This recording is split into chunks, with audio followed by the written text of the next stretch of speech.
প্রথমত এই ভিডিওটা আমিও দেখে অবাক হয়েছিলাম। আমার জ্ঞানও তো আমার মনে পড়ছে না। টলিপাড়ায় একের পর এক অভিনেতার অশ্লীল ভিডিও ভাইরাল হওয়ার ঘটনায় তোলপাড় সৃষ্টি হয়েছে।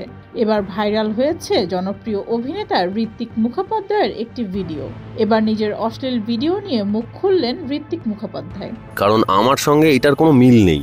ঋত্বিক জানান, শুটিং থাকায় প্রথমে বিষয়টিকে তিনি গুরুত্ব দেননি। তিনি প্রথমে ভেবেছিলেন ভিডিওটি ফেক। অভিযোগ দায়েরের প্রসঙ্গে ঋত্বিক জানান, সাইবার সেল খুব শিগগিরই আইনানুগ ব্যবস্থা নেবে এবং ইতোমধ্যেই পদক্ষেপ নিয়েছে। পুলিশের লোকজনের সাথে কথাবার্তা চলছে সেরকম স্টেপ নেওয়ার। সাইবার সেলের পরীক্ষা অনুযায়ী ঋত্বিকের ভিডিওটি উদ্দেশ্য প্রণোদিতভাবে ফাঁসানোর জন্য চেষ্টা করা হচ্ছে। তবে এই ঘটনার পেছনে কার হাত রয়েছে তা এখনো জানা যায়নি বলে জানিয়েছেন ঋত্বিক। পাশাপাশি আশা প্রকাশ করে ঋত্বিক বলেন, খুব শিগগিরই সবকিছু পরিষ্কার হয়ে যাবে।